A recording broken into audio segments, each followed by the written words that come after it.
Good morning, geezers, ladies. Hello.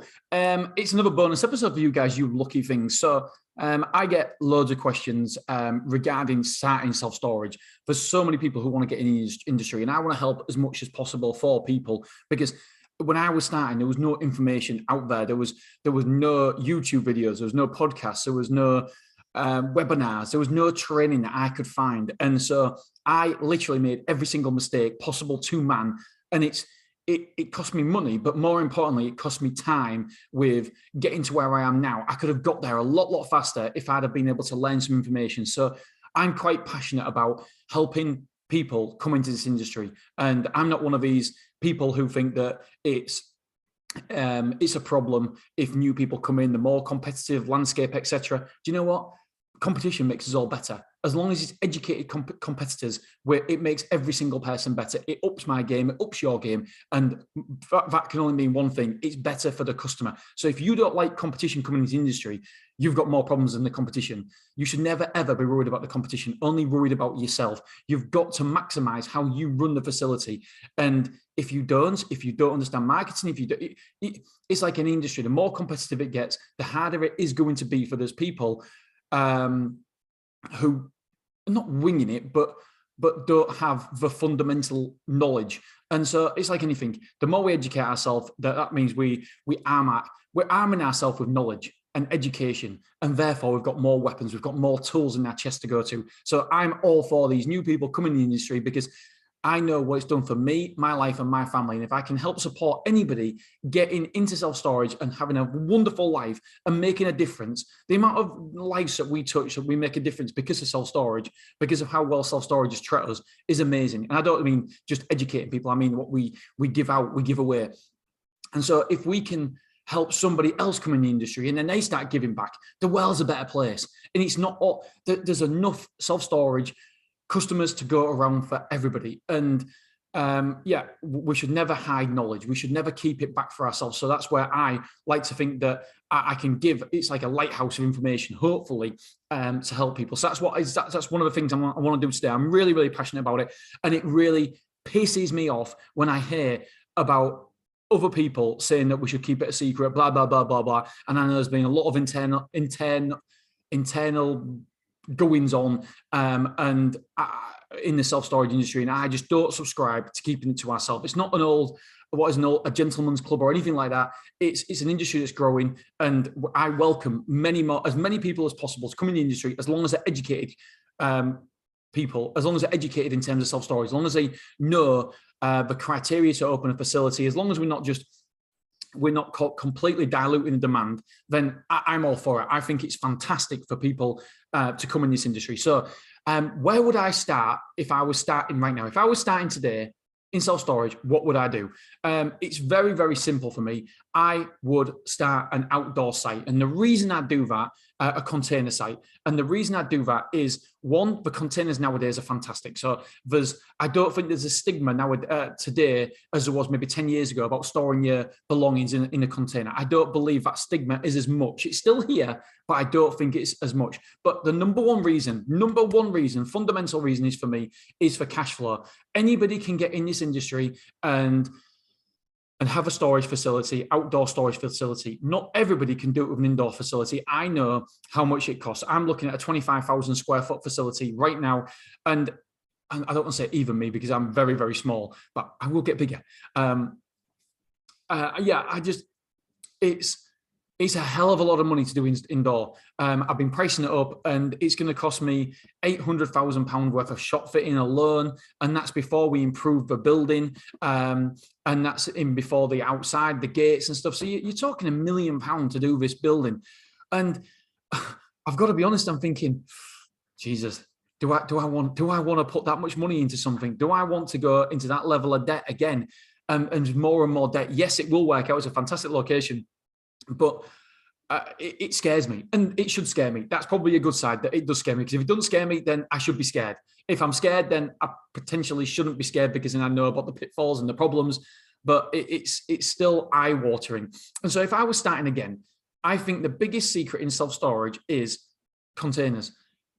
For me, you need to find a bit of land, and ideally, in a perfect world, a lot of people disagree with me on this because it works anywhere. And I don't want to say it works anywhere, but it works most places. So if it's on an industrial estate, the back end of an industrial estate, it works at the minute. It can work, providing that you're not saturating the market, providing there's a demand for self-storage. So for me, anywhere below 1 square foot of self-storage per person, it is good. So if it's a 30,000 location, it needs around about 30,000 square foot of storage. Now, the official before a report comes out later this week, it's officially 0.74 at the minute, but self-storage is improving at a rates of knots. The demand is going up. So I believe anywhere under 1, then you're not saturating the market. So 1 square foot per person, that is what I believe that they're the criteria we should be looking at. So yes, at the minute, if you put it on an industrial estate, it can work, it will work.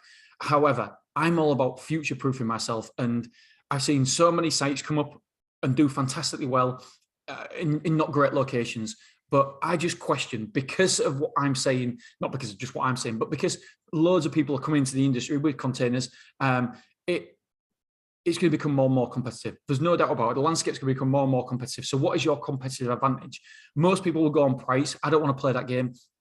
And so for me, my competitive advantage has to be the location. Yes, I'm going to pay more for rent, but I'm future-proofing myself against more competitors coming to the market. If you are in the back and beyond of an industrial estate, yes, it could work now, but just imagine if somebody outpositions you. I never want to be outpositioned, but that's just me. It could easily work for you guys on an industrial estate. But I'm just saying what I want to do. So find a location, make sure the criteria is right. First of all, make sure the population to square footage is correct. So anywhere under 1 square foot per capita is good. If it's below that, happy days. There's room for expansion there, and you're not saturating the market too much. And so that is number 1. Make sure demand's right. Then find a location, whether it be in a highly populated road with loads of passing trade or industrial estate, whatever works for you. Obviously, I do believe that you can get more per square foot if the location is better, and less per square foot if the location is not as good. That just stands to reason for me. And then the great thing is that asset finance. I did a post yesterday. I did a podcast episode yesterday about this as well. And I just want to touch upon it again as I find it. Here it is. So I bought, and now this isn't mega money at all, but I'm talking about getting you into self-storage for the first time. I'm on about trying, I think the kids are coming outside already. And so, yeah, it's all about getting into self-storage for the first time, getting your foot in the door. So I bought 10 containers, and it cost me, the 10 containers on asset finance costs me £1,059 per month. I'm bringing in £2,250 per month. So that means my net position for them containers is £1,191 per month. 10 containers, 10 rented out within 10 weeks. I'm not saying that everybody can do that, because the demand for your area might be different. It might be better, it might be worse, but I'm just giving you my ballpark figures. So that means we're netting about £1,200 a month per 10 containers once they're rented out. But the great thing is that I don't need any cash flow for that. I don't need any cash flow because my customers are paying for me. And so for every 10, so if I have 100, then it's £12,000 per month. If the demand there, you've got to be careful. There's a big caveat there. If the demand is there. And so I just think this is the biggest secret in self-storage. Everybody thinks you need tons and tons of money to start self-storage. Yes, you do indoor. That's what protects it indoor facilities, I believe, is because there's almost like a moat around it, protecting it, because you do need a hell of a lot of capital to start one of those. For outdoor self-storage, you don't. I don't want to go into how much you'd need, but you'd need, basically it needs to be a nice bit of land. You need some nice gates. Spend maybe £1,000 on the outside of it. You know, when you drive up, make it look plush, make it look nice, make it look as though you're giving the customer confidence in your facility, in your area. And so you don't need a lot of money. Yes, you might need a £10,000 deposit for the containers, whatever it is, but it's a small price to pay. And so many people have limiting beliefs, thinking they can't get into self-storage, but you can. It's very, very simple with containers. The hard part is finding the land, finding that area that has a need that is underserviced for containers. I'm excited for everybody. Spoke to somebody the other day who's got a car park that they aren't using. Again, if you've got a self-storage, by the way, facility, and you're not utilizing your car park, then if it's not earning your money, then you're leaving money on the table. You're leaving money on the table. Customers want containers. There's some people who want indoor, but there is sure as hell people who want containers as well, whether it be builders, whether it be whatever. People like the fact you drive up to your unit and you don't have a trolley. So what we can't do is we can't use our internal beliefs, what we think is correct, what we think customers want. We've got to go by the data, and the data is continuing to suggest that customers want containers as well. I'm not saying they don't want indoor, of course they do, but there's an element of customers that want containers, that would prefer containers and indoor self-storage. And if you aren't offering that and you've got a car park to do so, then I just think you're leaving money on the table. I think it's a fantastic way to add more extra revenue.